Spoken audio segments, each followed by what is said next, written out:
2025년도 청소년 상담사 상급 학습 이론 기출문제 해설을 시작하겠습니다. 자, 1번 학습에 관한 설명으로 옳지 않은 것은 유전적인 요인에 의해서 시간이 지나면 자동적으로 능력을 발휘할 수 있는 성숙과는 상반되게 학습은 연습과 훈련으로 이루어집니다. 자, 1번 외현적 수행이 없어도 학습은 이루어진다.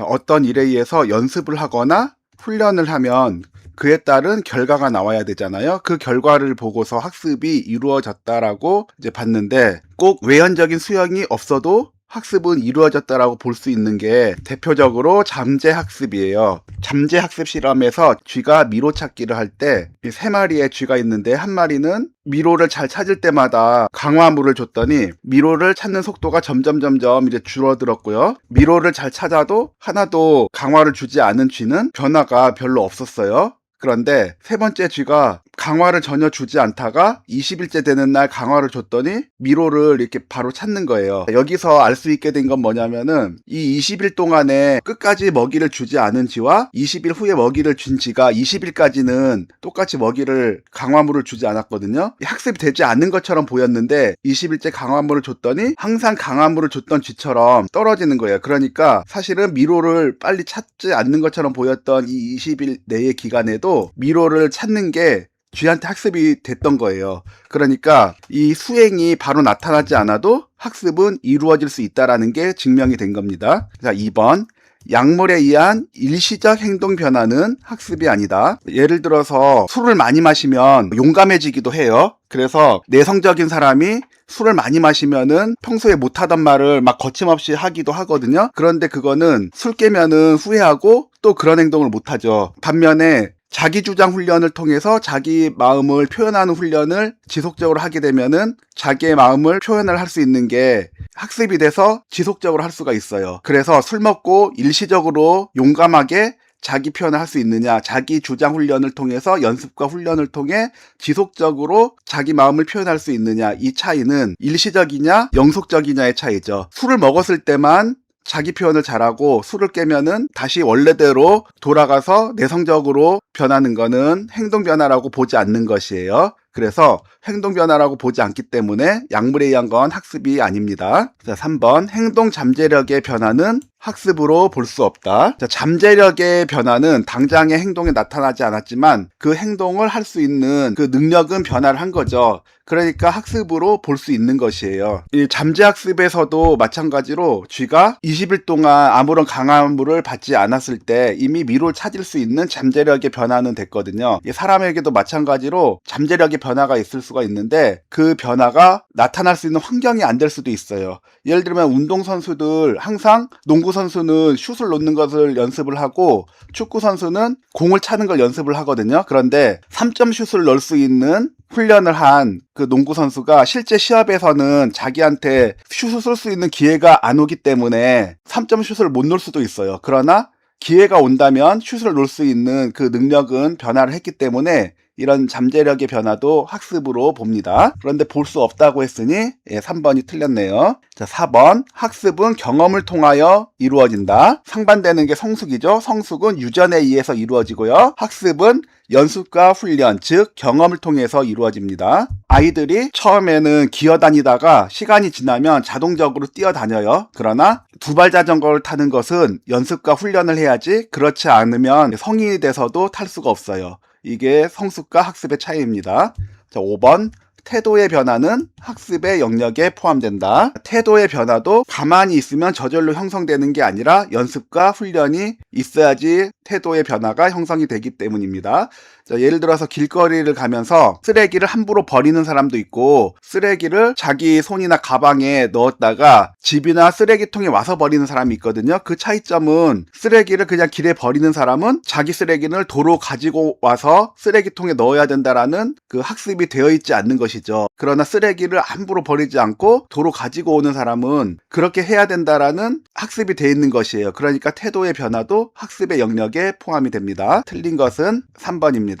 자, 2번. 손다이크의 연합학습에서 행위의 결과나 행동의 유형성이 연합 강도를 결정한다고 보는 것은, 행동주의에서 보면은 자극이 있어요. 그 다음에 반응이 있고 이 자극과 반응의 연합이 행동이라고 보는 것인데요. 그게 무조건 자극이 주면 무조건 행동이 나오고 무조건 연합이 되느냐, 그게 아니라 이 자극과 반응의 연합이 잘 돼서 행동으로 나타나는 강도를 말하는 게 쏜다이크의 연합학습입니다. 자, 1번 준비성의 법칙. 학습을 할 수 있는 동기가 있을 때와 동기가 없을 때의 차이가 있는데, 동기가 있을 때 학습 효과가 높아진다라는 법칙입니다. 영어 학습을 시작할 때 영어를 학습해야 되는 동기가 있어요. 여행을 가고 싶다거나 유학을 가고 싶다거나 영어 성적을 잘 받아서 제출할 이유가 있다거나 이런 동기가 있으면 영어 공부를 할 준비가 되고 나서 학습을 하게 되고요. 아무런 영어 공부를 해야 되는 동기가 없는데 영어 공부를 하게 된다라면 동기가 없기 때문에 학습 효과가 떨어지죠. 그러니까 얼마나 학습할 준비가 되어 있느냐, 이 준비는 동기를 얘기를 하는 것이에요. 동기가 있을 땐 학습 효과가 높아지고 동기가 없을 때 학습 효과가 떨어진다. 이게 준비성의 법칙입니다. 2번 연습의 법칙. 반복할수록 실력이 향상된다라는 법칙이에요. 그러니까 자극과 반응 간의 연합이 많이 하면 많이 할수록 그 강도가 세진다라는 것이에요. 피아노 연습을 하면은 그 연습한 곡을 칠 수가 있죠. 그러나 치다 보면 틀리기도 하고 좀 서툴기도 해요. 그러나 똑같은 걸 많이 하면 많이 할수록 소리가 더 자연스러워지고 반복이 아주 많아지면 악보를 보지 않고도 칠 수가 있게 돼요. 이게 연습의 법칙입니다. 3번 사용의 법칙. 자극과 반응의 연합으로 학습이 된 걸 자주 사용하면 사용할수록 더 능력이 향상된다라는 것이에요. 그래서 영어 공부를 많이 했어요. 많이 해서 영어를 많이 할 수 있게 됐어요. 근데 그 영어를 실제 자유여행도 가고 주위에 미국 사람이랑 얘기도 하고 영어로 채팅도 하고 그러다 보면 점점 더 학습의 강도가 높아지는 것이죠. 반면에 4번 불사용의 법칙. 반대로 사용하지 않으면 학습된 것도 감퇴한다라는 것입니다. 그래서 영어 학습을 했지만 미국인하고 사용도 안 하고 영어로 된 책도 보지 않고 사용을 안 한 지가 오래됐어요. 그러면 막 학습이 됐을 때보다 더 떠듬떠듬거리면서 이제 실력이 감퇴를 하는 것이에요. 자, 5번 효과의 법칙. 자, 자극과 반응이 이제 연합이 돼서 학습이 되긴 하는데 그게 자기한테 더 쓸모가 있으면 그 강도가 높아진다라는 것이에요. 자, 예를 들면은 쥐가 이렇게 있는데 불쾌한 자극들이 막 있어요. 불쾌한 자극들이 있어가지고 이 쥐가 버튼을 딱 눌렀더니 불쾌한 자극들이 사라졌어요. 그러니까 시끄러운 소리로 막 괴롭혔는데 버튼을 눌렀더니 그 시끄러운 소리가 꺼졌어요. 그러면 이 쥐는 이 버튼을 누르는 행동이 이제 강화가 되겠죠. 그것도 학습이고, 또 다른 방법으로는 버튼을 누르면 치즈가 나와요. 그러니까 이 쥐가 치즈를 먹고 버튼을 누르면 또 치즈가 나와요. 이 경우에도 쥐가 버튼을 누르는 행동이 강화가 되는 것이에요. 그런데 쥐는 이 첫 번째 실험에서는 그냥 듣기 싫은 소리가 그거 안 나오게 하려고 했지만 두 번째 실험에서는 버튼을 누르면 굉장히 자기를 만족시키는 게 나왔죠. 그러면 효과는 이런 불쾌한 행동을 통해 가지고 행동이 연합되는 학습보다는 자기한테 이익이 되는 거를 통해서 연합돼서 행동이 증가하는 게 더 강도가 높다라는 것이에요. 그러니까 행위의 결과나 행동의 유용성이 연합 강도를 결정한다라고 보는 건 시끄러운 소리를 피하려는 게 아니라 이 유용하다는 거, 누르면 뭐가 자기한테 좋은 게 나오는 것, 이런 게 더 연합 강도가 높다고 결정한다고 보기 때문에요. 자, 5번 효과의 법칙이 정답이었습니다. 자, 3번 제임스의 기능주의에 해당하지 않는 것은. 기능주의는 인간이 느끼는 것도 어떤 기능을 한다라고 보는 진화론적인 관점에서 이해를 하는 거예요. 그러니까 우리가 좋은 정서를 느끼기도 하지만 무섭거나 불쾌하거나 안 좋은 정서를 느끼기도 하잖아요. 단순히 좋다 나쁘다가 아니라 그런 것들이 인간에게 어떻게 기능하는가에 초점을 맞춘 거예요. 만약에 공포나 불안에 대해서 얘기를 하자면 공포를 느끼면 그 사람은 심정적으로는 좋지 않아요. 무섭고 불쾌하죠. 그런데 무서우면은 위험한 데를 안 가게 되는 것이에요. 불안하면은 위험한 행동을 안 하게 되는 것이에요. 그런 식으로 우리에게 불쾌하게 작용하는 그 감정도 결국에는 기능이 있다라는 것이거든요. 자, 1번 다윈의 진화론과 미국의 실용주의의 영향을 받았다. 기능주의는 진화론의 영향을 받은 게 맞습니다. 그리고 어떻게 실용적으로 쓰이느냐, 이런 관점에서 진화론으로 보는 것이죠. 1번 맞고요. 2번 의식의 구조와 내용에 초점을 맞추고 있다. 예, 이게 아닌데요. 의식의 구조와 내용에 초점을 맞추는 게 아니라 기능에 초점을 맞추는 게 기능주의입니다. 그 정서가 어떻게 기능하는가에 대해서 초점을 맞추는 것이지 그게 좋은 거냐 나쁜 거냐에 대해서 초점을 맞추는 게 아니에요. 3번 의식의 흐름도 경험이 변화하면 함께 변화한다. 기능주의는 진화론의 영향을 받았기 때문에 진화론은 더 유리하게 변화한다라는 관점을 가지고 있잖아요. 그러니까 의식의 흐름도 경험이 변화하면 함께 변화한다라는 진화론적인 입장이 있습니다. 4번 의식은 변별적인 정보의 조각이 아닌 전체적이고 연속적인 과정이다. 기능주의에서는 의식을 흘러가는 그런 흐름으로 보기 때문이에요. 그래서 하나의 고정된 것이 아니라 변화하는 흐름으로 보기 때문에 전체적으로 보고 연속적인 과정으로 보는 것입니다. 5번 행동과 의식은 환경과의 관계에서 생성되고 소멸하는 과정이다. 기능주의는 진화론의 관점에서 설명이 된다라고 했잖아요. 이게 딱 진화론하고도 맞물리는 설명이죠. 환경과의 관계에서 생성되기도 하고 소멸되기도 하고 변화하기도 합니다. 옳지 않게 설명된 건 2번이었습니다. 4번 파블로프의 고전적 조건하에서 유기체가 오랜 기간 동안 일반적인 환경에 있었을 때 가지게 되는 피질부 모자이크는 피질부 모자이크라는 설명이 좀 낯설 수 있는데 이거는 대뇌 피질에 형성되는 흥분이 있고요. 억제를 담당하는 영역이 있어요. 이 흥분을 담당하는 부분이 활성화가 되느냐 또는 억제를 담당하는 부분이 활성화가 되느냐 이런 부분이 작동을 하면서 이제 결과가 달라지는 것이에요. 예를 들어서 시험을 보러 갔는데 만약 시험을 볼 때 적절하게 흥분 영역이 활성화가 되면 어떤 시험 문제가 생각이 날 수가 있는데 지나치게 억제 영역이 활성화가 되면은 공부한 내용이 하나도 생각이 안 날 수가 있거든요. 그래서 그 시험 볼 때 어느 부분이 더 활성화하느냐에 따라서 그 시험 성적이 달라질 수가 있는 것이죠. 자, 이제 문항에 대한 설명 볼게요. 자, 역동적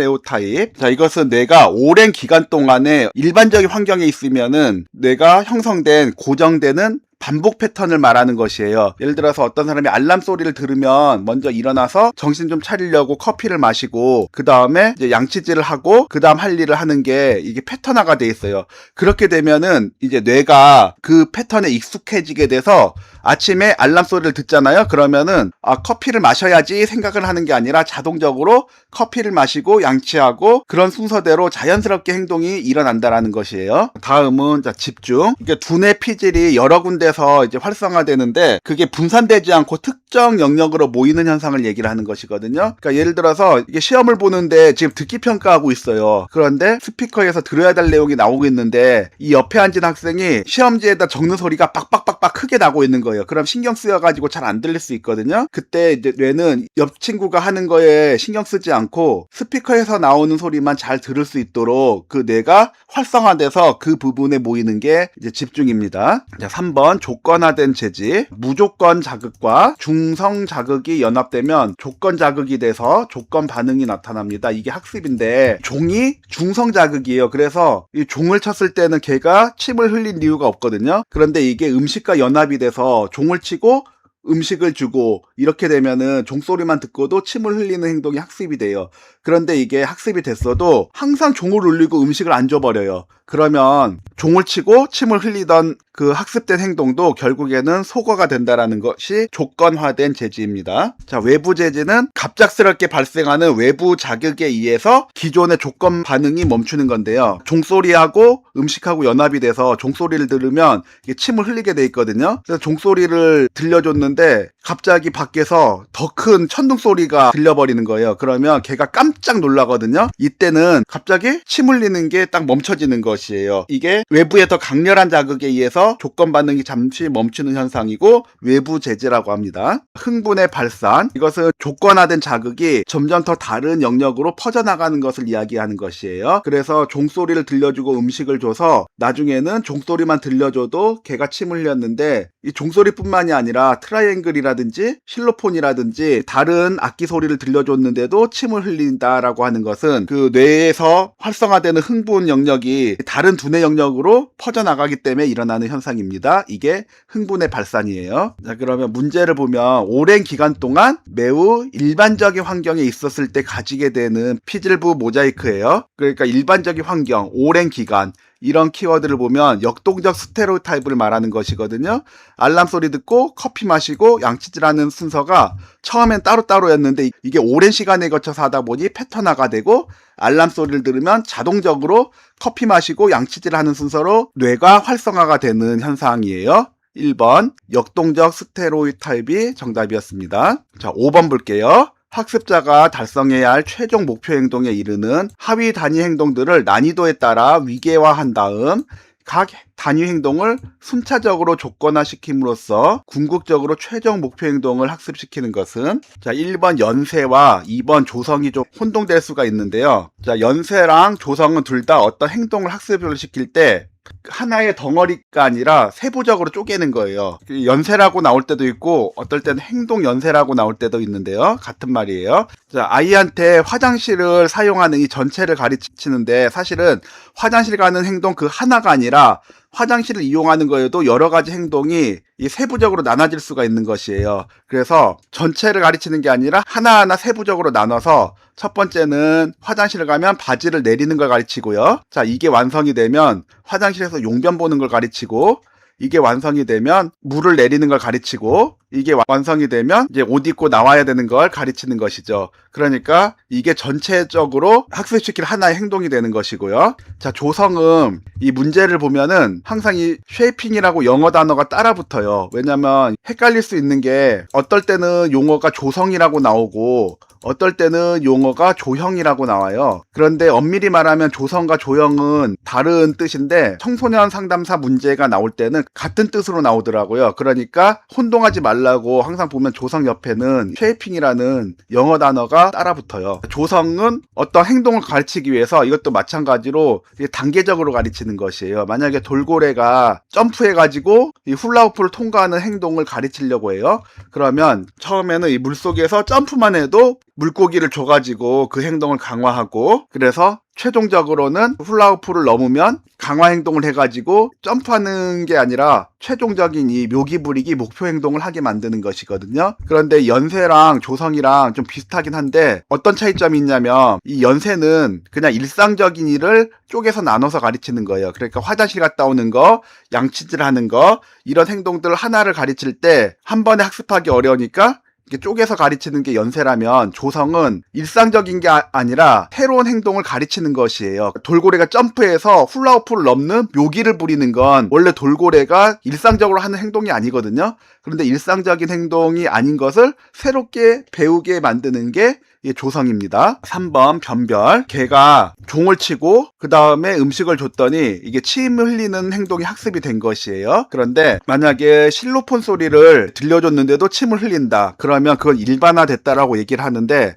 만약에 종소리를 들으면 침을 흘리는 개가 차인벨 소리를 들려줬는데 그때는 침을 흘리지 않아요. 그러면 그거는 차인벨 소리는 이제 변별한다라고 이야기를 하는 거예요. 4번 2차 강화. 강화가 1차 강화가 있고 2차 강화가 있는데요. 1차 강화는 직접적으로 생리적인 욕구를 충족시켜주는 강화물이에요. 그러니까 쉽게 말하면 먹는 거 생각하면 되거든요. 어떤 행동을 했을 때 맛있는 거 주면 그건 1차 강화예요. 2차 강화는 원래 생리적인 욕구를 해결해 주는 것은 아니에요. 그렇지만 1차 강화물과 연합이 되어 있기 때문에 1차 강화물처럼 강화물의 역할을 할 수 있는 게 2차 강화물이에요. 대표적으로 돈이 있는데 이 돈은 종이로 만들죠. 이 먹을 수 없어요. 그런데 왜 돈이 강화물이 되냐면 돈을 직접 먹을 수는 없지만 이걸 가지고 먹을 수 있는 거를 살 수 있잖아요. 그러니까 돈과 맛있는 음식이 연합이 되어서 이 돈을 가지고도 강화물이 되는 것이에요. 자, 5번 프리맥의 원리. 프리맥의 원리는 강화를 줄 때 외부에서 다른 걸 갖고 와서 강화물을 주는 게 아니라 원래 이 아이가 좋아하는 게 있고 덜 좋아하는 게 있어요. 그러면 덜 좋아하는 거를 했을 때 그 행동을 늘리고 싶다면 덜 좋아하는 걸 했을 때 이 아이가 좋아하는 거를 하게 해줄게. 이 아이가 좋아하는 걸 강화로 사용을 하는 것이에요. 이 아이는 수학 문제 풀이는 안 좋아하고 게임하는 건 좋아해요. 그런데 행동을 늘려주는 건 이 수학 문제 풀이하는 행동을 늘려주는 거거든요. 그러면 수학 문제 풀이를 먼저 하게 하고 이거 1시간 했을 때 게임 1시간 하게 해줄게. 원래 게임을 좋아하는데 이거를 뒤에 배치함으로써 이 자체가 강화물이 되게 하는 것이죠. 그래서 좋아하는 행동을 나중에 해서 덜 좋아하는 행동을 증가시키는 게 프리맥의 원리입니다. 문제 보면요. 이 최종 목표를 가르칠 때 난이도에 따라서 위계화한대요. 어떤 그 행동을 할 때 쪼갠다는 얘기예요. 쪼개서 순차적으로 조건화시킨다라는 것이고요. 그러면 이게 연쇄 아니면 조성에 대해서 말하는 것이거든요. 근데 최종 목표를 학습을 시킨대요. 그러면 연세는 최종 목표라기보다는 그냥 일상적으로 해야 될 걸 가르치는 활동이에요. 양치질하는 거, 화장실 이용하는 거, 이런 부분들을 한 번에 학습하기가 힘들기 때문에 쪼개서 하는 거라면, 조성은 돌고래가 원래 점프해서 묘기를 부리는 행동을 하는 행동이 아닌데 새로운 행동을 배울 때 이런 방법을 하는 것이죠. 이런 식으로 최종 목표 행동을 새롭게 학습을 하는 것은 조성입니다. 자, 5번의 정답 2번이었습니다. 자, 6번 보겠습니다. 다음 설명에 해당하는 것은 거스리의 습관을 깨는 방법, 바람직하지 않은 행동을 유발하는 단서를 바람직하지 않은 반응과 함께 일어날 수 없는 반응을 짝짓는 것. 보기 문항 볼게요. 자, 피로법, 역치법, 모순된 반응법, 이 세 가지는 거스리의 습관을 깨는 세 가지 방법이고요. 근사법과 망각법은 거스리의 습관을 깨는 방법이 아니라 행동 수정에 대한 방법입니다. 자, 하나씩 살펴보겠습니다. 거스리의 습관을 깨는 방법의 첫 번째는 피로법인데요. 바람직하지 않은 습관이 있으면 그 행동을 하지 말라고 못하게 해서 그 습관을 없애는 게 아니고요. 오히려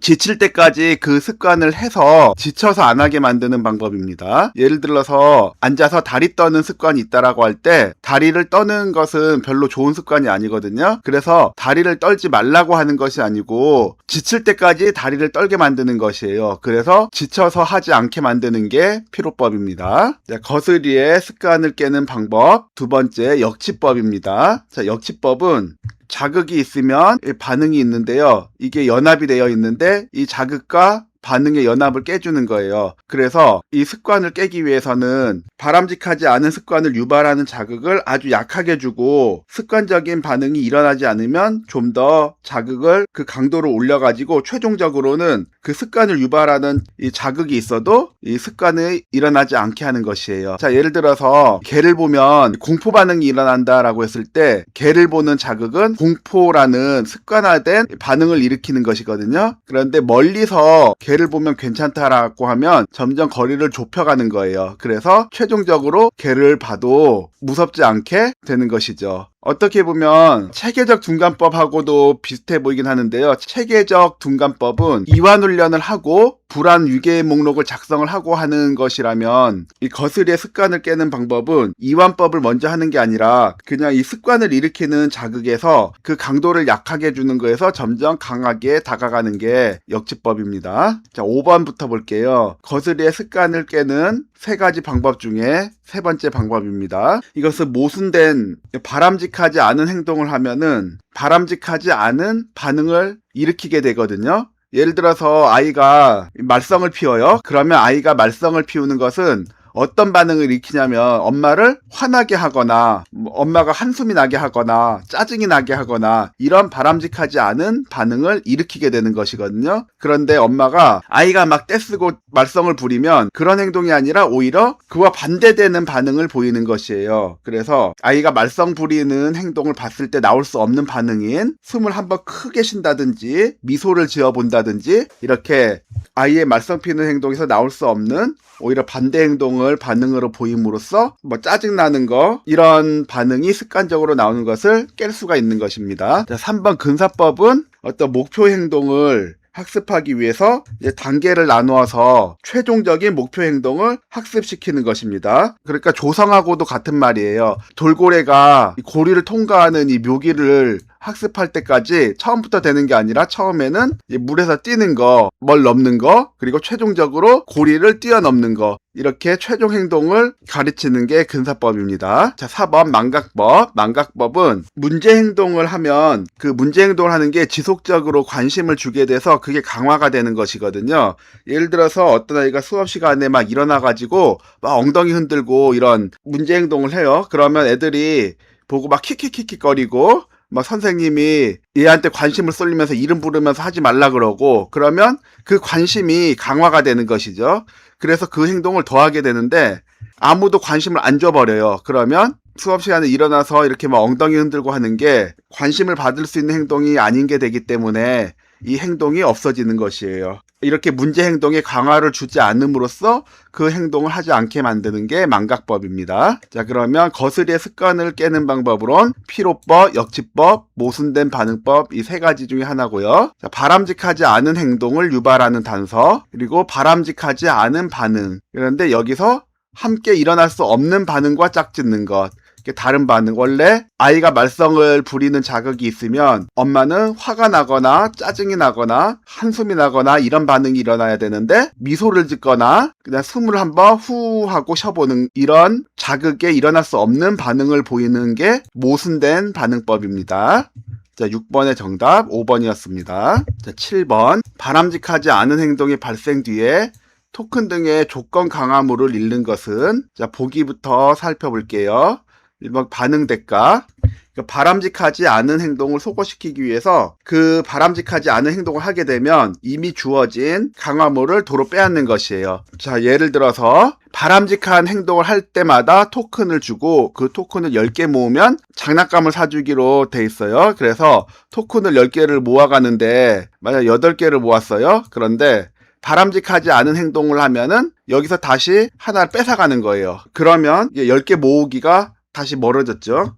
이런 식으로 바람직하지 않은 행동을 소거시키기 위해서 바람직하지 않은 행동을 할 때 이미 주어진 강화물을 빼앗아가는 게 반응 대가입니다. 자, 2번 면역훈련. 자, 면역이라는 거는 어떤 일이 닥쳤을 때 미리 그것을 이겨낼 수 있는 그런 능력이 있는 거죠. 그래서 이 면역훈련이라는 것은 예상되는 부정적인 상황이나 자극에 대해서 미리 적응적인 반응을 보일 수 있도록 훈련을 하거나 미리 대비를 하는 것이에요. 자, 예를 들어서 시험을 보는데 시험지를 받으면 그 예상되는 부정적인 상황은 어떤 거냐면 너무 긴장을 해서 머리가 하얘지는 상황이 있을 수 있거든요.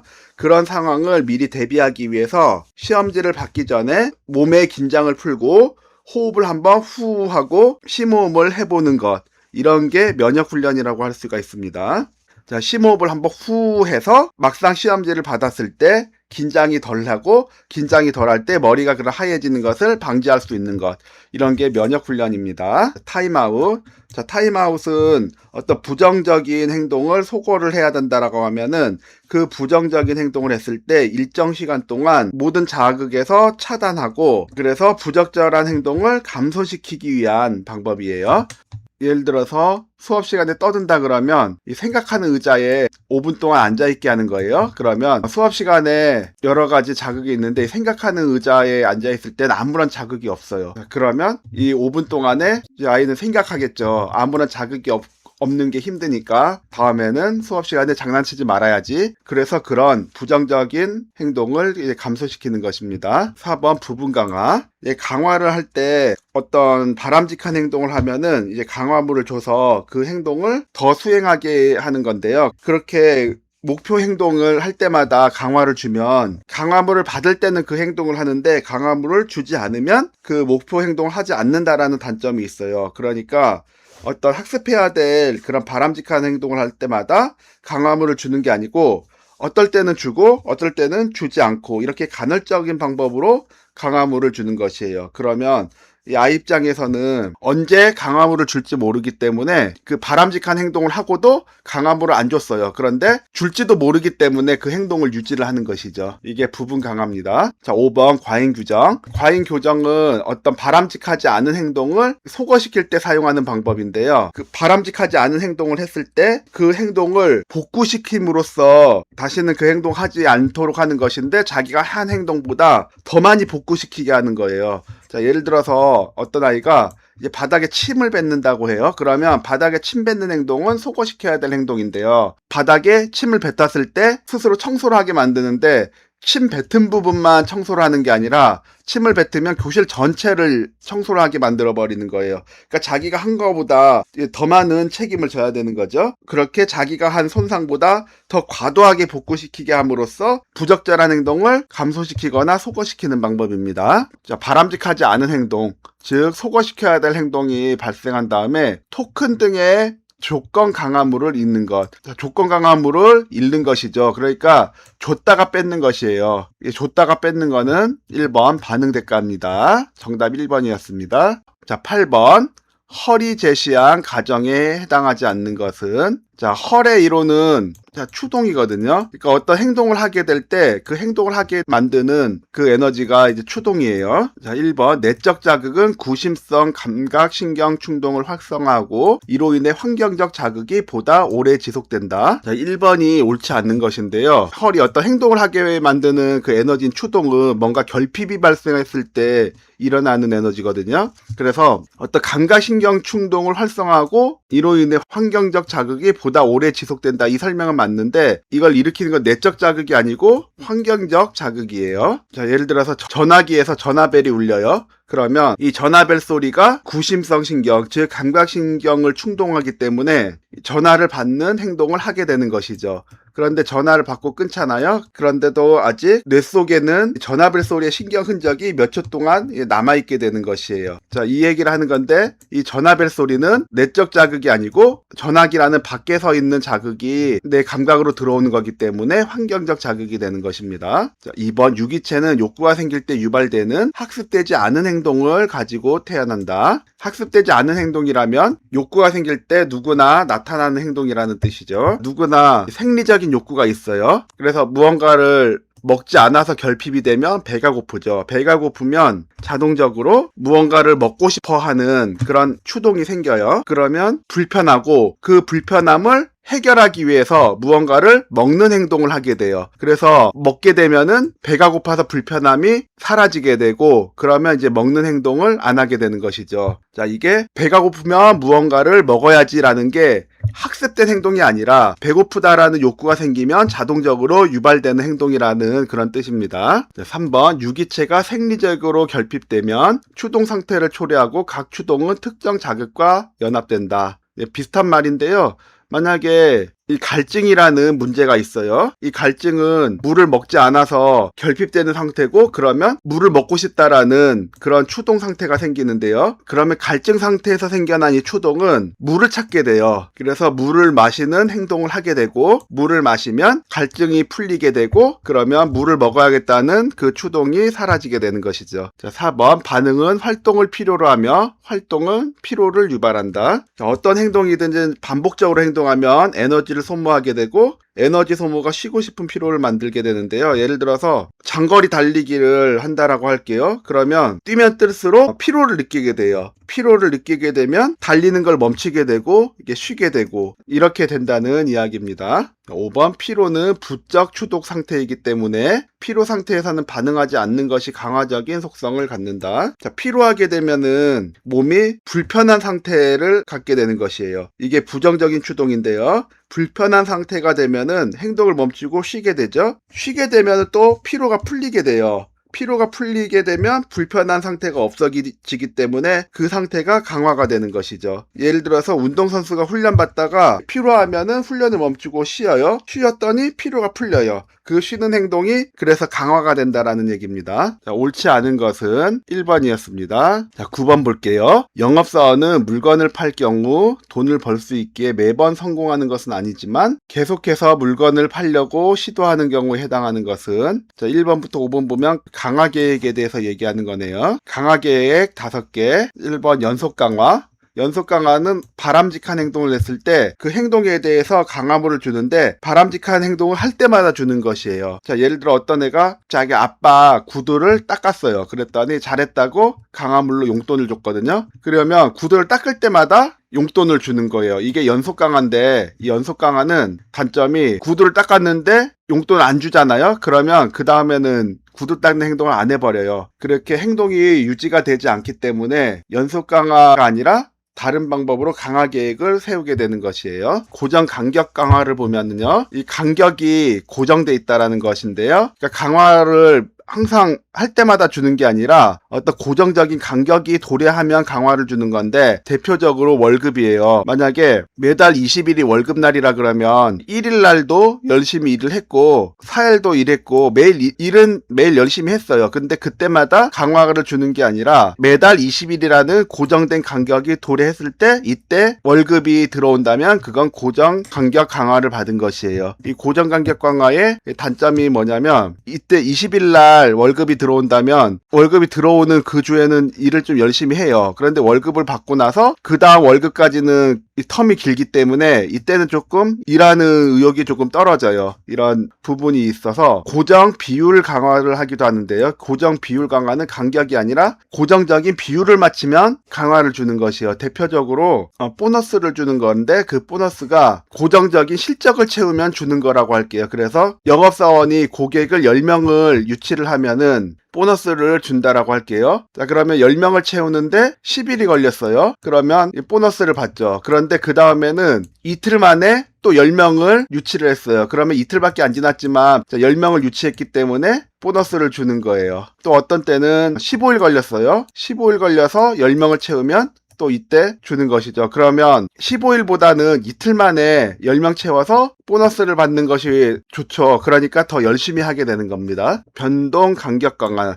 이 간격이 변동이 생기는 것인데요. 예를 들어서 어떤 아이가 자리에 잘 착석하는 행동을 학습시킨다라고 할 때 이 목표 행동이 5분 동안 자리에 앉아 있는 거라고 할게요. 그러면 5분 자리를 잘 앉아서 강화물을 줬어요. 근데 자기가 4분 동안 잘 앉아 있었을 때는 1분만 더 있으면은 주겠구나 해서 또 1분을 잘 버티는데 강화물을 받고 다시 5분을 앉아 있으려니까 이 5분은 또 되게 길게 느껴지는 거예요. 그래서 강화물을 받고 난 그 직후에는 효과가 좀 떨어지기 때문에 변동 강화 계획은 간격을 고정시키는 게 아니라 어쩔 때는 2분만 해도 강화물을 줘요. 또 어떨 때는 8분 동안 안 줘요. 그러면 8분 동안 안 주네? 라고 생각하는데 줄 때가 됐겠지 라고 더 기다려 볼 수가 있는 것이죠. 그리고 어떨 때는 또 2분 만에 주기도 하니까 강화물을 받았다라고 해가지고 바로 또 까부는 게 아니고 다시 또 잘 앉아 있어 보는 거예요. 그런데 어떨 때는 2분 만에 주고 어떨 땐 8분 만에 주는데 평균적으로 5분에 한 번씩 주는 게 변동 간격 강화예요.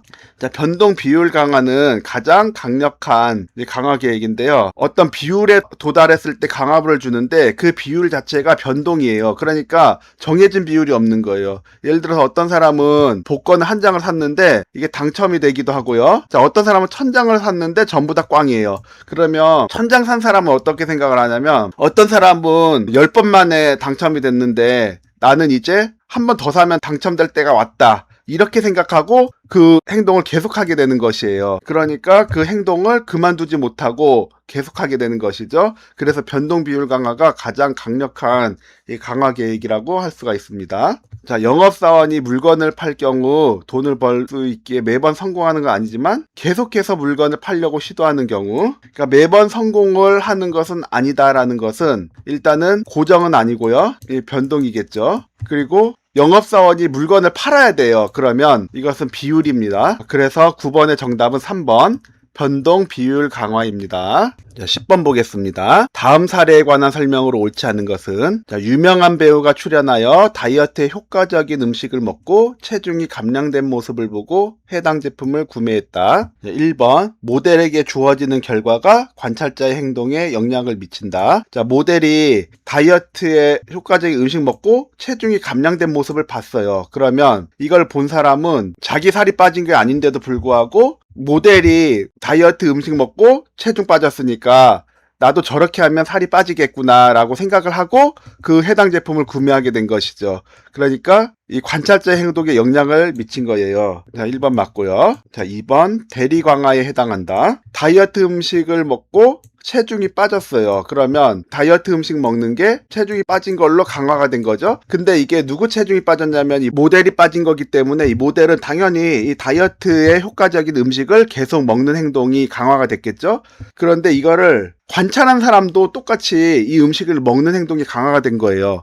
왜냐면 이게 자기는 살이 안 빠졌지만 이 모델이 살이 빠진 걸 보고 대리 강화가 일어났기 때문이거든요. 그래서 2번 대리 강화에 해당한다 맞습니다. 3번 관찰자는 모델과 동일한 효과를 기대함으로써 기능적 가치를 획득한다. 이제 관찰자는 모델이 살이 빠졌죠. 체중이 감량된 거를 봤는데 본인도 이 동일한 효과, 자기도 살 빠지고 체중이 감량된 모습을 기대함으로써 기능적 가치를 획득하게 되는 거 맞습니다. 4번 조작적 조건 형성에 해당한다. 자, 조작적 조건 행동은 행동이 있어요. 다이어트에 효과적인 음식을 먹는 행동을 했다고 하면 그 행동을 봤을 때 강화가 되면 행동이 증가하고 처벌이 되면 행동이 감소한다라는 것인데, 살이 빠지면 이게 강화가 돼서 다이어트 음식을 먹는 게 증가할 것이고 오히려 더 살이 쪄요. 그러면 그건 처벌이 돼서 그 음식을 먹는 행동이 감소하겠죠. 이것은 이 음식을 먹고 체중이 감량된 모델한테는 해당이 되는데요. 이 조작적 조건 형성은 관찰자가 직접 행동을 해서 살이 빠지거나 체중이 늘어난 게 아니기 때문에 관찰자에게 조작적 조건 형성에 해당되는 것은 아닙니다. 자, 5번 관찰학습으로 주의, 파지 과정을 거쳐 동기화된다. 자, 그 모델이 뭐 먹는지 주위에서 봤어요. 그리고 그 모델이 한 행동을 자기도 어떻게 하는지 머릿속에서 내면화했고 살이 빠진 걸 보고 나도 살이 빠지고 싶다라는 동기가 됐어요. 이게 관찰학습입니다. 5번 맞고요. 옳지 않은 것은 4번이었습니다. 11번 형태심리학의 집단화 규칙으로 옳지 않은 것은, 그 다음에 게슈탈트라고도 합니다. 이 형태심리학의 이 규칙, 형태심리학 즉 게슈탈트의 규칙은 뭐냐면 어떤 부분적인 것만 보고서 형태를 파악하는 게 아니라요, 전체 맥락을 봐야 되는 것이에요. 그래서 전경과 배경이 있는데 전경만 봐서는 안 되고 전경과 배경 전체가 하나가 되는 것이거든요. 그래서 하나씩 살펴볼게요. 자, 1번 폐쇄성. 자, 이게 무슨 모양이죠? 이거 딱 보면은 삼각형, 세모 이렇게 알잖아요. 그런데 이건 정확하게 말하면 삼각형이 아니에요. 세모도 아니고. 왜냐면 다 끊어져 있잖아요. 그냥 점선이에요. 이 점선들이 이렇게 모여 있는 건데, 그런데 우리 뇌에서는 이것을 이렇게 끊어진 하나의 점들로 보는 게 아니라 빈 곳들이 있지만 전체를 하나로 보기 때문에 삼각형으로 지각을 한다라는 것이죠. 그래서 완전하지 않고 이렇게 생략된 부분이 있는 형태라도 전체적인 모양으로 지각하려고 하는 것이 폐쇄성입니다. 자, 2번 대칭성. 자, 이거는 무슨 그림이죠? 정확하게 말하면 그냥 이렇게 생긴 게 두 개가 있는 것이에요. 그런데 이렇게 생긴 게 이렇게 똑같이 대칭을 이루고 있으면 이렇게 생긴 거 두 개가 아니라 나비나 곤충의 날개라고 지각이 될 수가 있는데 이게 대칭성입니다. 자, 3번 유사성. 여기 동그라미들이 많이 있잖아요. 그런데 이게 무슨 모양이에요? 십자가 모양으로 보이잖아요. 그런데 이게 좌우에 정렬이 같기 때문에 십자가가 아니라 사실 이렇게 묶을 수도 있는 거고 뭐 이렇게 묶을 수도 있는데, 그런데 우리 뇌는 이걸 딱 보면은 자동적으로 십자가 모양으로 묶어요. 왜냐면 십자가 모양으로 색깔이 비슷하기 때문이에요. 그래서 모양이나 색깔이나 크기 등으로 비슷한 특징으로 묶으려고 하는 것이 유사성입니다. 4번 연속성. 자, 이렇게 선들이 막 이어져 있을 때, 자, 이게 하나의 선으로 보고, 자, 이걸 하나의 선으로 보죠. 이렇게 하나의 선으로 본다던가, 이렇게 하나의 선으로는 잘 안 봐요.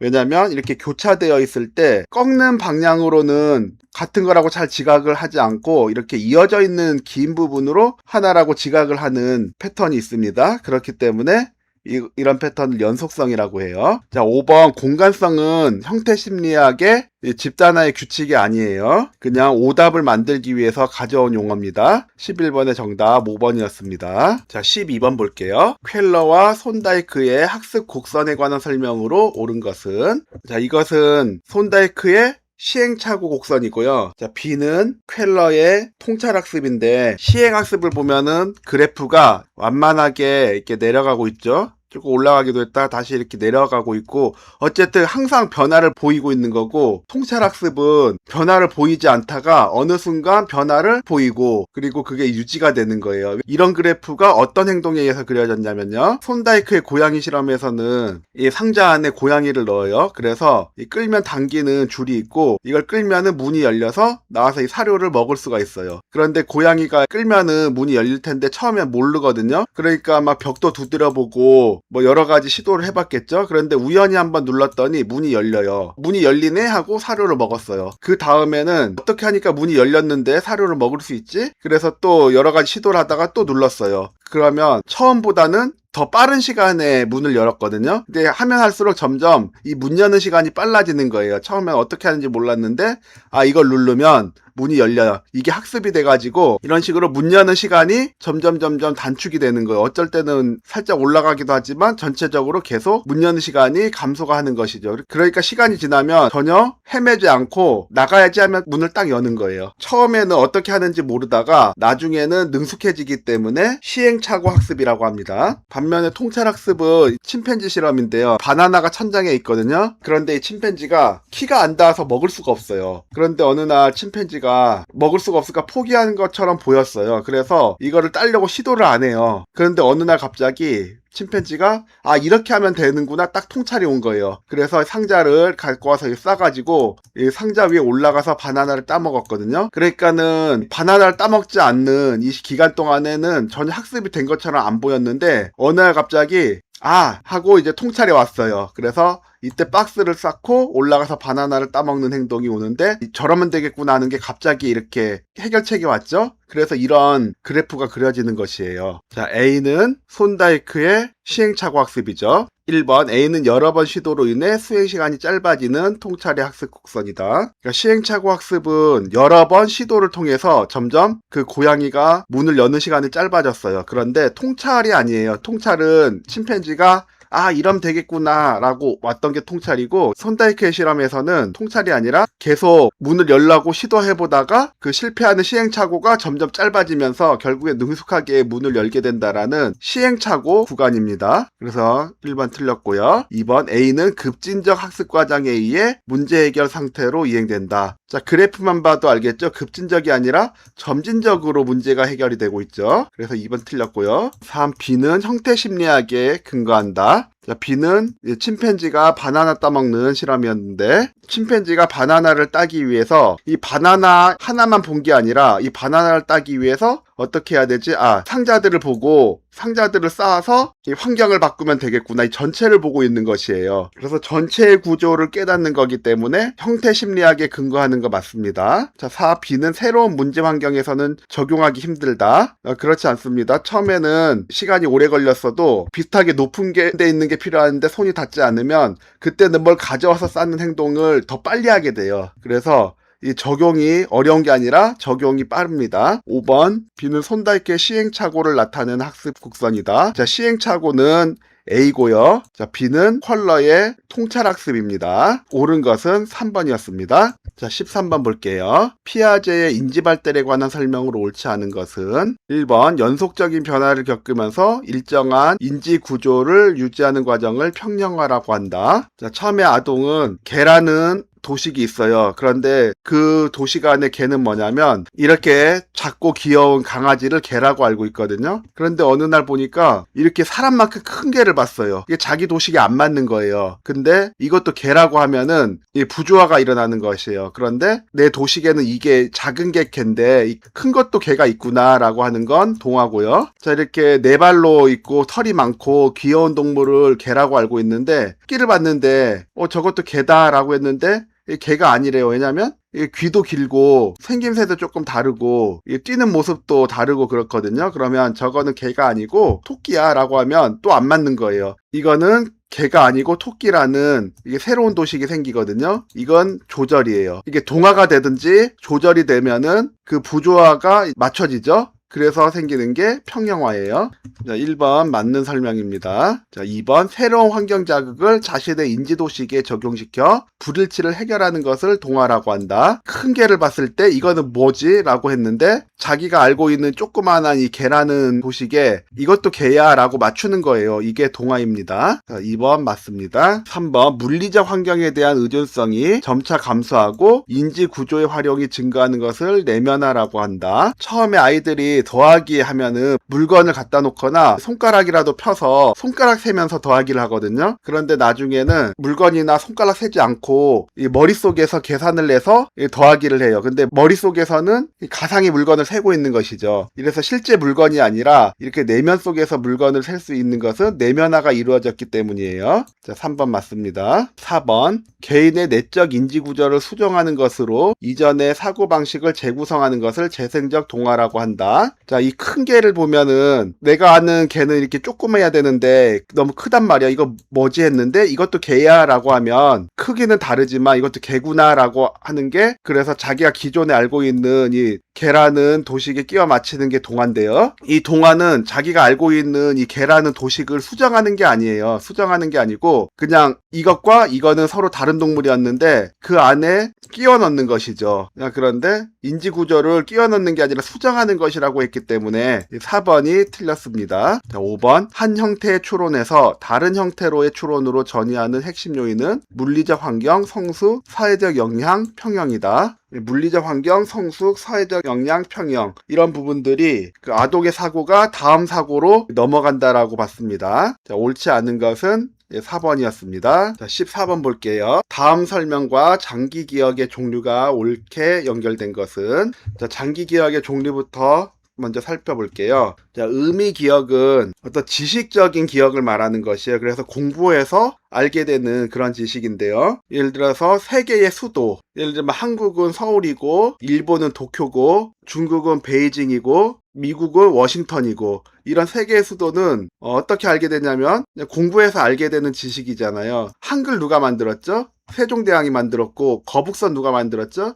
이순신이 만들었잖아요. 어떤 사실이나 개념이나 이런 지식적인 기억이 의미 기억입니다. 절차 기억은 이제 몸이 기억하는 기억이에요. 그래서 절차 기억 같은 경우에는 말로 설명하기 힘들 수도 있어요. 그런데 몸이 기억하는 거기 때문에, 예를 들어 자전거 타기 할 때 자전거를 중심을 잃지 않고 잘 타는 방법을 설명하라고 하면 못할 수도 있어요. 그런데 이 자전거를 탈 줄 아는 사람이 그냥 자전거 타면 넘어지지 않고 잘 타거든요. 이런 게 절차 기억이에요. 운전도 마찬가지죠.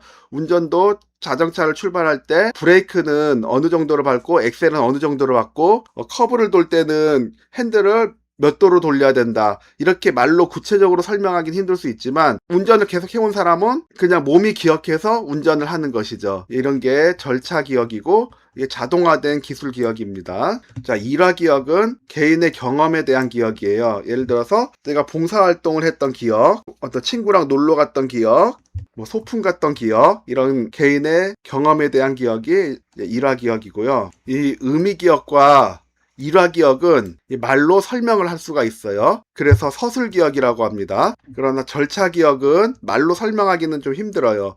그러나 몸이 기억하는 것이죠. 그래서 크게 서술 기억과 절차 기억으로 나눠지기도 합니다. 기억 볼게요. 치아와를 보았을 때 강아지 분류포가 생각이 났다. 치와와는 애완견이고 개과에 속하면서 포유류에 속한다. 자, 개를 안 좋아하는 사람은 이 개를 봤을 때 그 개 종이 뭔지 몰라요. 그냥 개다 그렇게만 하는데, 개를 좋아하는 사람은 그 개 종이 치아와인지 뭐 시춘지 진돗개인지 그런 분류를 알 수가 있죠. 그 개에 대한 공부를 했기 때문에 알게 된 지식이에요. 이렇게 공부해서 알게 되는 건 의미 기억입니다. 기억은 의미 기억인데 절차 기억이라고 한 거 다 틀리고요. 그리고 기억이 아닌 걸 의미 기억이라고 한 것도 다 틀리고, 벌써 답이 나왔네요. 자, 니은 컴퓨터를 켜고 한글 파일을 열어 보고서 작업을 한다. 자, 이것은 운전을 하거나 악기를 연주하는 것처럼 몸이 기억하고 자동적으로 작업이 일어나는 거예요. 이런 몸이 기억해서 하는 건 절차 기억입니다. 자, 디귿. 지난 여름 친구와 수해복구 현장에서 자원봉사를 했던 일이 가장 보람 있었다. 자기 경험을 기억하고 있는 거죠. 자기 경험을 기억하는 건 일화 기억입니다. 자, 리을. 자동차 브레이크를 밟은 상태에서 시동을 켜고 기아를 바꿔서 운전을 시작했다. 자, 몸이 기억해서 운전하죠. 절차 기억입니다. 거의 답은 나왔는데요. 확인해 볼게요. 니은. 절차 기억. 컴퓨터 열어서 보고서를 작성하는 절차 기억이 맞고요. 자, 디귿. 수해복구 현장에서 자원봉사했던 거 일화 기억 맞습니다. 14번의 정답 3번이었습니다. 자, 15번 볼게요. 정보처리 이론에 관한 설명으로 옳은 것은 1번 정보처리 과정은 부호와 저장, 전이, 인출의 4단계로 이루어진다 라고 했는데요. 정보처리 과정은 이 단기 기억에 있는 거를 부호하고, 그래서 장기 기억으로 저장이 됩니다. 이 저장된 거를 인출하게 되는 것이죠. 그래서 부호와 저장, 인출 이렇게 3단계로 이루어지는 것이에요. 전이는 아니거든요. 그래서 3단계인데 4단계로 이루어진다 했으니까 1번은 틀렸고요. 2번 경험에 관한 심상을 기억하는 것은 단기 기억이다. 단기 기억은 자극이 감각 기억으로 들어와서 이게 단기 기억으로 넘어갔는데, 단기 기억은 한 2, 30초 정도밖에 기억이 안 나요. 그러니까 이 전화번호를 처음에 들었을 때 그게 장기 기억으로 넘어가지 못하거나 어떤 비밀번호를 들었는데 장기 기억으로 넘어가지 못하면 잊어버리거든요. 그렇기 때문에 어떤 경험에 대한 거를 두고두고 기억을 하려면 이게 장기 기억까지 넘어가야 돼요. 그래서 경험에 대한 심상을 기억한다라는 것은 이 일화 기억인데, 일화 기억은 이 장기 기억에 해당됩니다. 단기 기억이라고 했으니까 2번 틀렸습니다. 3번 청킹은 작동 기억으로 장기 기억에 해당한다. 이 단기 기억을 작업 기억이라고도 이야기하거든요. 왜 작업 기억이라고도 얘기하냐면 이 단기 기억이 있는 거를 장기 기억으로 넘기기 위해서 여러 가지 전략을 사용해서 장기 기억으로 넘어가기 위한 작업을 하기 때문에 그런데요. 그 중에 하나가 청킹이에요.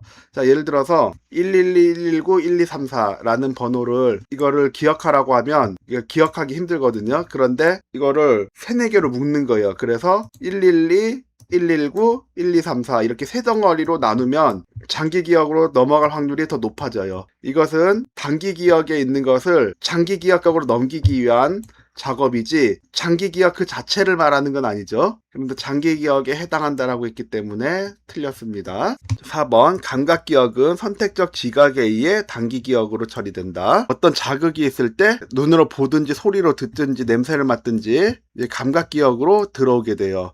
그런데 이 감각 기억에 들어오는 건 금방 사라지게 되는데 여기 주의를 기울이게 되면 단기 기억으로 넘어가게 되는 것이에요. 예를 들어서 길을 가다가 어떤 냄새가 나요. 그런데 주의를 기울이지 않으면 냄새가 났는지도 모르거든요. 이 냄새가 들어왔을 때 이거 무슨 냄새지? 하고 주의를 기울이면 단기 기억으로 넘어가게 되는 것이죠. 4번이 정답입니다. 5번 개념, 원리, 규칙 등의 정보는 절차 기억의 핵심 내용이다. 자, 개념이나 원리나 규칙은 학습해서 공부해서 얻게 되는 것이기 때문에 이거는 의미 기억이고요. 절차 기억은 운전이라든지 악기라든지 이런 몸이 기억해서 하는 것이 절차 기억이기 때문에 설명이 맞지 않습니다. 15번의 정답 4번이었습니다. 자, 16번 볼게요. 기억의 문자열을 니은의 문자열로 전환하여 기억하는 전략에 해당하는 것은 자, 기억 전략 얘기하는 것이에요. 1번 자, 기억은 5초가 푸샴 비렌 지짐누 이렇게 된 거를 기억해야 되는 거고 자, 니은은 비누 샴푸 오렌지 초가집 이렇게 바꿔서 기억하는 건데요. 기억 전략으로 보면 1번 시연. 시연은 그 정보가 기억이 될 때까지 반복해서 되뇌우면서 외우는 것이에요. 그래서 기억 같은 경우를 시연 전략으로 기억하려면 5초가 푸 샴비렌 지짐누 5초가 푸 샴비렌 지짐누 5초가 푸 샴비렌 지짐누 이렇게 외워질 때까지 계속 이야기해야지 시연 전략으로 한 겁니다. 2번 정교화. 정교화는 어떤 새로운 정보를 기억할 때 자기 장기 기억에 있는 기존의 지식하고 연결해 가지고 기억하는 전략이에요. 예를 들면은 만약에 니은을 그대로 외운다고 할게요. 그래서 비누 샴푸 오렌지 초가집이라고 하면 비누와 샴푸는 오렌지를 가지고서 만들 수가 있고 초가집으로 이루어진 상점에서 판매한다. 이런 식으로 다른 정보를 연결해 가지고 기억을 하게 만드는 겁니다. 자, 3번 유의미 학습. 유의미 학습은 음절을 그대로 암기하는 것이 아니라 우리가 알고 있는 친숙한 사물로 재구성해 가지고 의미 있는 단어로 묶어서 기억하는 것인데요. 예를 들어서 기억 같은 경우에는 이게 기억하기 힘든 이유가 뭐냐면 별로 의미가 없잖아요. 그런데 이거를 글자를 다시 재배열해서 니은처럼 만들면 자, 비누라고 하면은 비누, 샴푸 하면은 이것은 우리가 세면도구 비누 샴푸라는 게 머릿속에 이미지가 있죠. 오렌지라는 과일이 머릿속에 이미지가 있고 초가집이라는 그 집 형태가 머릿속에 있어요. 그러니까 의미가 있기 때문에 더 쉽게 기억을 할 수가 있는 것이에요. 자, 4번 시각적 심상. 어떤 기억을 하기 위해서 이 정보를 그림이나 이미지나 장면 등의 구체적인 형태로 바꿔서 기억하는 전략인데요. 니은 같은 경우를 만약에 시각적 심상으로 한다면은 욕실 안에 비누와 샴푸가 있다라는 거를 떠올리고 거실 탁자에 오렌지가 있는 그림을 머릿속에서 상상하고 그 집이 초가집이라고 상상을 하는 것이에요. 그런 식으로 그림, 이미지, 장면 등을 형태로 바꾸는 것을 시각적 심상이고요. 5번 내적 조직화. 의미가 있는 것들을 범주화해서 하는 건데요. 예를 들어 비누와 샴푸는 세면도구고 오렌지, 초가집은 시골집 풍경이다. 이런 식으로 범주를 하면은 4개가 아니고 2개가 되는 것이죠. 이렇게 머릿속에서 조직하는 게 내적 조직한데요. 자, 16번의 문제에서는 기억을 니은으로 바꾼 건 이 의미가 없는 이 단순 문자열 배열을 의미가 있는 걸로 바뀌었기 때문에 이제 3번 유의미 학습이 정답입니다. 자, 17번 간해의 학습 단계로 옳지 않은 것은 자, 1번 선택적 지각, 의미론적 약호와 전이 등의 획득과 수행 단계. 자, 선택적 지각을 한다라는 거는 학습할 때 필요 있는 정보와 필요 없는 정보가 섞일 수 있거든요. 예를 들어서 선생님이 수업하고 있는데 옆에서 친구가 떠들어요. 그러면 수업 내용은 필요한 거고 옆에서 친구가 떠드는 건 필요 없는 거잖아요. 그러면 선택적으로 수업하는 내용만 지각하는 게 선택적 지각이에요. 자, 의미론적 약호와는 어떤 정보를 단기 기억에 있는 거를 장기 기억으로 기억하기 위해서 지금 단기 기억에 있는 거에 의미를 부여해서 부화시키는 것이 장기 기억으로 넘기기 위한 기억 전략이고요. 전이는 학습이 일반화되는 거를 얘기를 하는 것이거든요.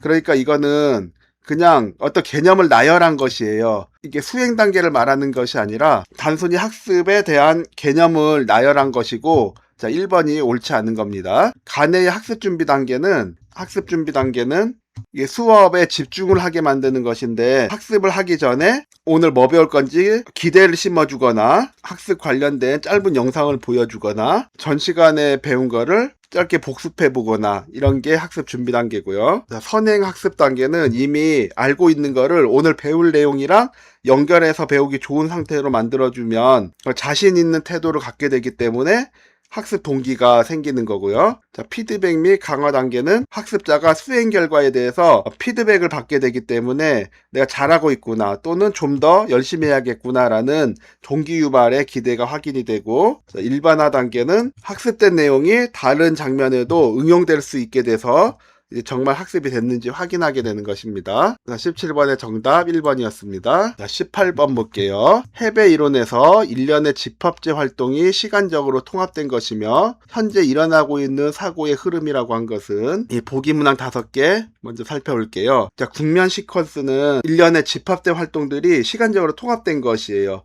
그래서 현재 일어나고 있는 사고의 흐름인데요. 그러니까 하나의 집합제가 됐기 때문에 한 가지를 자극하면은 연관된 관념들이 연속적으로 흐르는 것이에요. 예를 들어서 사탕을 떠올렸거든요. 근데 사탕이 떠올리면 맛있네? 맛있는 거는 또 사과가 떠올라요.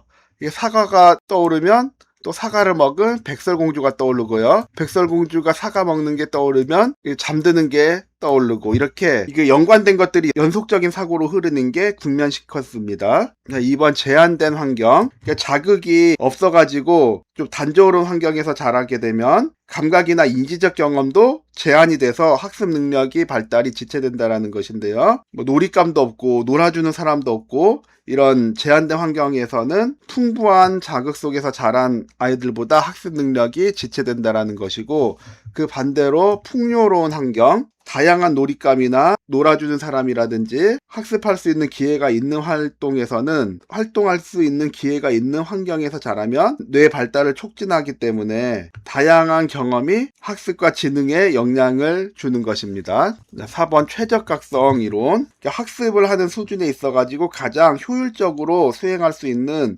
적절한 각성 수준이 있다라는 것이에요. 이 각성이 잘 안 되는 환경에서는 집중이 잘 안 되고요.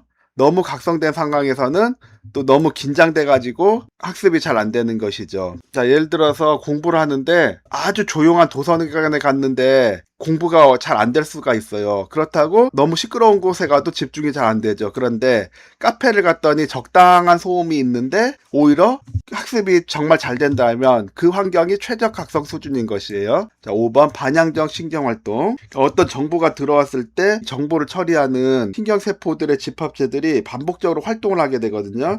그래서 그 정보를 잠시 동안 유지할 수 있는 상태고, 이 상태가 단기 기억을 형성하는 기초가 되는 것이에요. 그러니까 예를 들어서 상가 화장실에 가려고 하는데 화장실 비밀번호를 알게 됐어요. 그러면 들어가서 문 열 때까지는 비밀번호를 기억을 해야 되잖아요. 그때 동안은 그 신경세포들이 이렇게 활성화가 되어 있는 것이에요. 이게 반향적 신경활동이고요. 자, 문제를 보면 일련의 집합적 활동이 시간적으로 통합된 것이고 현재 일어나고 있는 사고의 흐름이죠. 시간적으로 통합, 흐름 이런 단어는 1번 국면 시퀀스예요. 사과를 생각하면 저절로 백설공주가 생각이 나고 백설공주가 생각이 나면 독사가가 생각이 나는 것처럼 흐름이 있는 게 국면 시퀀스고 1번이 정답이었습니다. 자, 19번 볼게요. 다른 세포의 축색에서 나오는 전기 화학적 정보의 운반을 담당하는 것은 다 뇌에 관한 건데요. 5가지 살펴볼게요. 세포 집합제는 반복적으로 활동되는 뉴런들의 집합을 의미하는 것인데 예를 들어서 노래 멜로디를 들으면은 또 가사가 자동적으로 생각이 나는 것처럼 어떤 개념이나 아이디어를 떠오르면은 그 동시에 그런 신경들이 활성화가 되는 것이 이 세포 집합체입니다.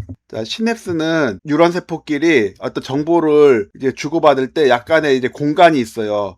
이 공간에서 이 신경전달 물질이 오면은 다음 뉴런으로 이렇게 넘겨주거든요. 이렇게 주고받을 수 있는 공간이 생긴 걸 시냅스라고 합니다. 자, 신경 가소성. 뇌가 성장한 이후에도 훈련과 연습을 통하면 구조와 기능이 변하게 되는 것인데요. 만약에 뇌가 어느 부분이 손상이 되면 그 부분은 회복이 되지 않지만 훈련과 연습을 통해서 그 뇌의 다른 부분들이 구조나 기능의 변화를 일으켜가지고 그 손상된 부분을 대체할 수 있는 그런 다른 기능을 나타날 수도 있어요. 뇌가 훈련과 변화를 통해서 변한다는 게 신경 가속성입니다. 수상돌기는 이 뇌세포 중에서 이 뉴런이 다른 세포에서 신경 전달 물질을 보내잖아요. 그러면 받는 부분이 수상돌기예요. 그래서 정보를 입력받는 부분이 수상돌기라고 합니다. 자, 5번 안정전이는 이 신경세포가 어떤 자극을 받으면 이제 전기를 일으켜요. 그래서 정보를 빠르게 전달하게 되는데요. 이 평소에는 대기 상태로 있다가 자극을 받으면은 활동전으로 전환이 되는데 활성 상태가 아닐 때를 대기 모드, 즉 안정 상태이고 안정전이라고 합니다. 그럼 축색에서 나오는 전기 화학적 정보의 운반을 담당하는 곳, 정보가 주고받는 그 공간은 시냅스고요. 정보를 주고받는 그 부위는 수상돌기입니다. 운반을 담당하는 곳이니까 정답은 4번 수상돌기였습니다. 자, 20번 볼게요. 인간의 뇌구조에서 계획, 수립, 의식적 의사결정, 문제 해결, 타인과의 교류를 관장하면서 사고와 다른 정신과정을 메타인지의 형태로 인식하는 것은 계획, 수립, 메타인지, 문제 해결 이런 부분은 전두엽이에요. 이 뇌가 있으면 이 전두엽 부분에서 고차원적인 사고를 하거든요. 그러니까 고차원적인 사고를 하는 부분이 전두엽이기 때문에 이 메타인지 이런 부분은 전두엽이에요. 그러니까 만약에 어떤 생각을 똑바로 했으면은 실수하지 않았을 건데 내가 왜 생각을 잘못해서 이런 실수를 했지 하면서 이마를 탁 치는 행동을 하잖아요. 이마에 전두엽이 있어가지고 아마 그런 행동이 나오는 것 같아요. 측두엽은 이 옆부분인데 측두엽은 또 귀랑 가깝죠. 청각적인 정보를 처리를 하는 부분인데 귀랑 가까우니까 측두엽에서는 청각적인 처리라고 외우시면 편하시고요. 전두엽에는 브로카 영역이라는 게 있고 측두엽에는 베르니케 영역이라는 게 있는데 이게 잘 나와요. 왜냐면 브로카 영역이나 베르니케 영역이 손상되면 실어증이 생기는데 근데 종류가 좀 달라요. 이 전두엽은 사고 기능을 담당하는 부분이잖아요. 근데 브로카 영역이 손상이 되면 언어를 이해는 잘 하는데 말이 안 나오는 게 브로카 실어증이고요. 베르니케는 청각적인 부분을 관장을 하는데 이 베르니케 영역이 손상이 되면 말은 곧잘 해요. 그런데 그 말이 맥락에 전혀 맞지 않는 말을 하는 것이에요. 그리고 자, 후두엽, 이 뒤쪽을 말하는 것인데 후두엽은 대표적인 기능이 뭐가 있냐면 여기서는 시각을 관장을 해요. 후두엽이 손상이 되면 이 눈의 구조는 멀쩡해도 시력을 잃을 수가 있어요. 근데 만약에 누가 뒤통수를 딱 쳐버렸어요. 그러니까 뒤통수 한 대 맞으면 번쩍거리거든요. 이제 시각 피질이 후두엽이라서 뒤통수 맞으면 번쩍하고 순간적으로 이제 깜깜해지는 경험을 하게 되죠. 두정엽은 대표적으로 운동 기능과 공간 지각 능력을 담당한다라고 기억하시면 됩니다. 계획 수립, 메타인지. 2번 전두엽에 대한 설명이었습니다. 자, 21번 볼게요. 조작적 조건 형성의 개념과 사례의 연결이 옳지 않은 것은 문항 예시를 보니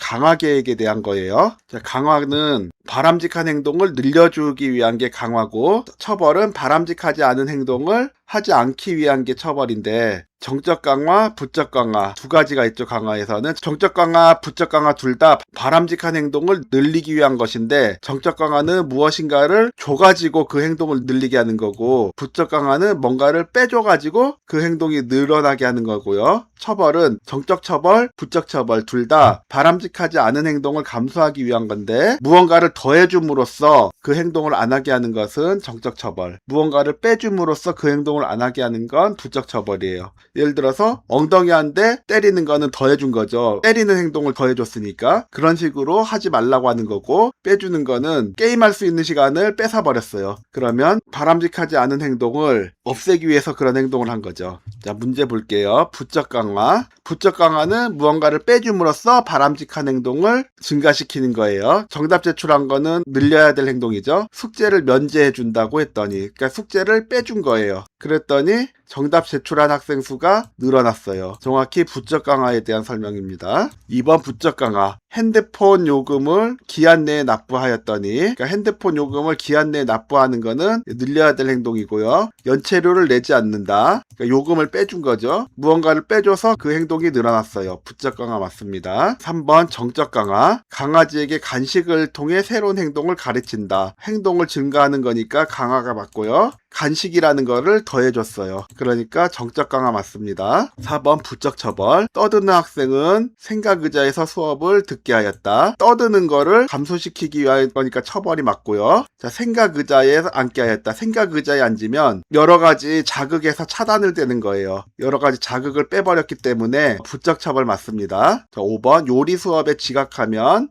요리 수업에 지각하는 행동은 안 좋은 거니까 감소시켜야 되죠. 처벌이 맞고요. 수업 종료 후 설거지를 하도록 하였다. 설거지라는 행동을 더해준 거죠. 그러면 이거는 정적 처벌이에요. 네, 부적 처벌이라고 했으니까 5번이 틀린 것으로 정답이었습니다. 자, 22번 볼게요. 다음 사례를 설명하는 학습 이론은 보기 1번부터 5번까지 다 다른 거 나왔죠. 보기 문항부터 먼저 살펴볼게요. 자, 이름은 자주 보다 보면 자연스럽게 익혀지고요. 학습 이론만 볼게요. 자, 1번 1회 시행 학습. 자, 1회 시행 학습은 어떤 행동이 단 한 번만으로도 학습이 될 수 있다는 것인데요. 점차적인 행동으로 인해서 점진적으로 학습이 되는 게 아니라 단 한 번에 학습이 될 수도 있는 게, 예를 들어서 냄비가 끓고 있는데 만져버렸어요. 그러면 엄청난 고통이 느껴지겠죠. 크게 다칠 뻔하고 실제로 다쳤을 수도 있고, 그러면 다시는 끓고 있는 냄비를 만지면 안 된다가 학습이 돼버리는 건데, 그게 여러 번에서 학습이 되는 게 아니라 그런 행동을 딱 한 번만 해도 다시는 끓고 있는 냄비를 만지면 안 돼라고 한 번에 학습이 될 수도 있는 것이죠. 이런 게 1회 시행 학습입니다. 자, 이중 부호 이론. 자, 언어를 외울 때 애플, 사과 이렇게 문자만 외우는 것보다 애플 이 단어에서 사과라는 이미지까지 떠올리면서 사과라고 기억을 하면 더 쉽게 문자와 이미지 이 두 가지 부호를 통해서 잘 외워지는 것이에요. 자, 최적 각성 수준.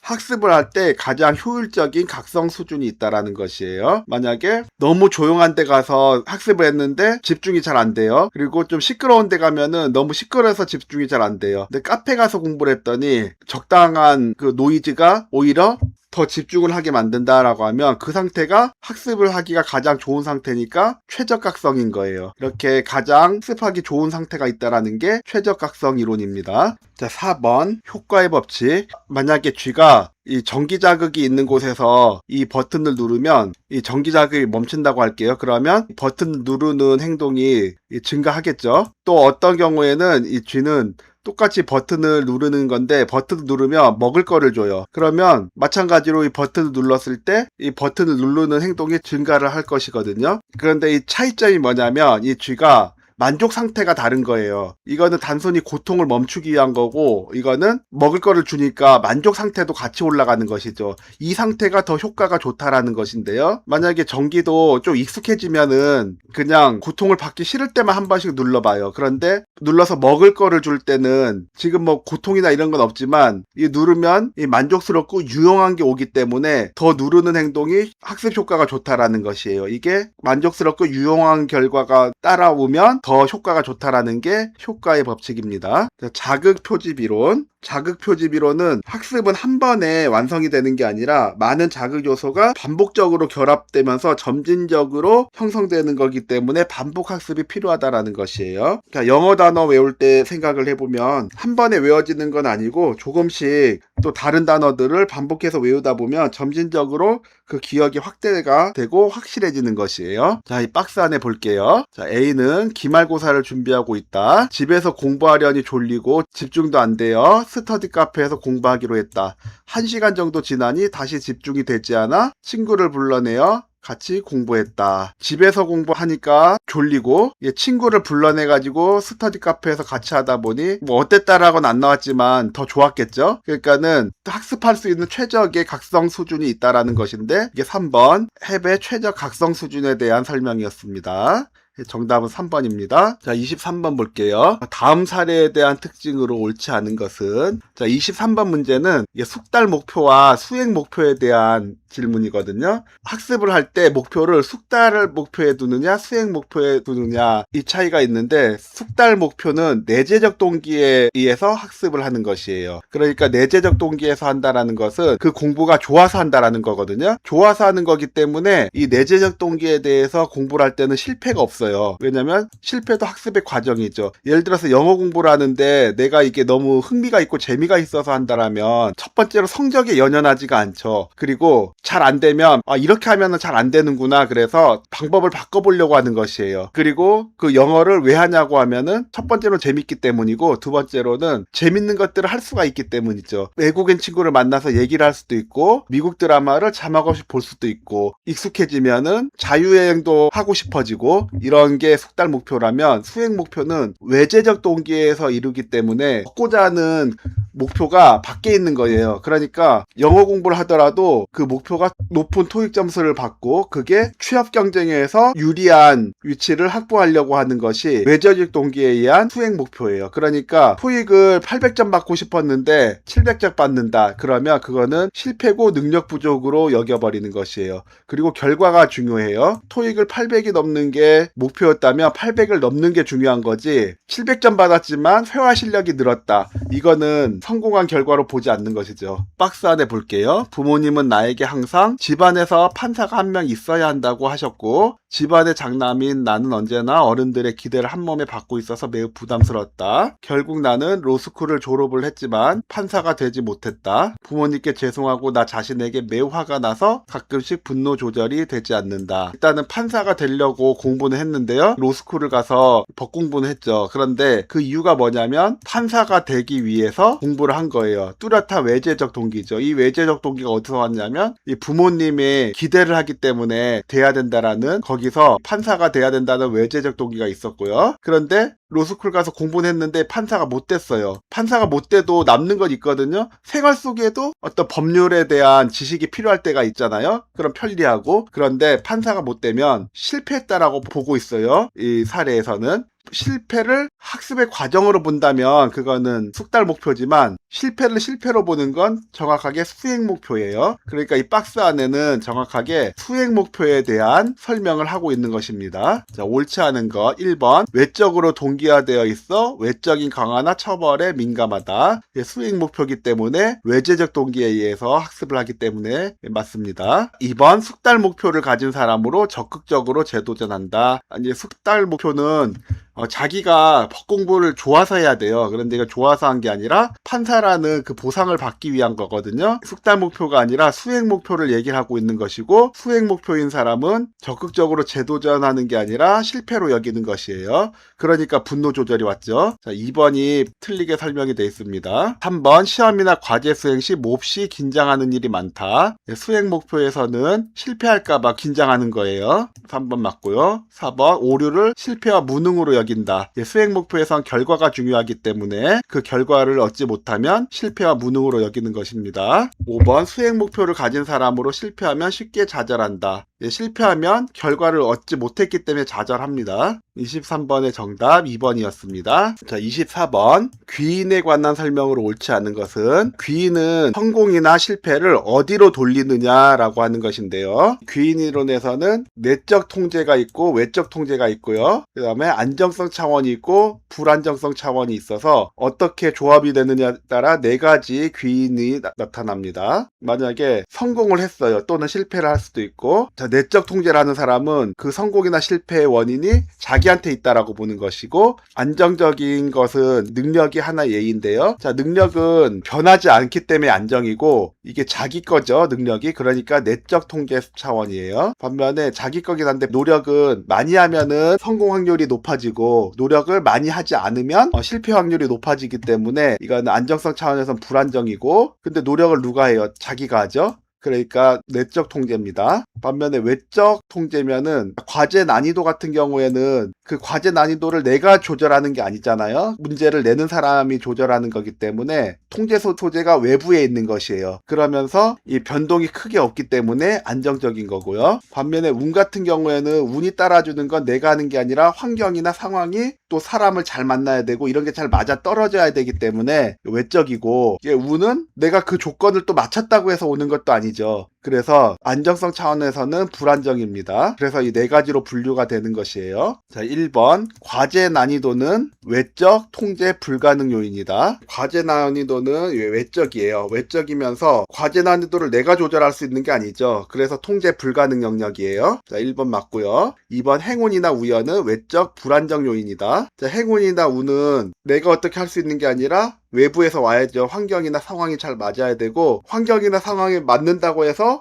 올지 안 올지도 모르죠. 그러니까 불안정 요인입니다. 자, 2번 맞고요. 3번 실패가 외적인 원인이라고 생각하면 화가 나고 분하다. 그러니까 나는 열심히 했는데 문제가 너무 어렵게 나왔다거나 아니면 운이 없어가지고 시험 문제가 너무 어렵게 나온 해에 그때 제가 응시를 했어요. 이러면 화가 나겠죠. 능력도 있고 노력도 했는데 이런 외적인 요인 때문에 실패를 했으니까. 그래서 외적인 원인이라고 생각하면 화가 나고 분합니다. 실패가 자신의 능력의 부족이라고 생각하면 죄책감이나 수치심을 느낀다.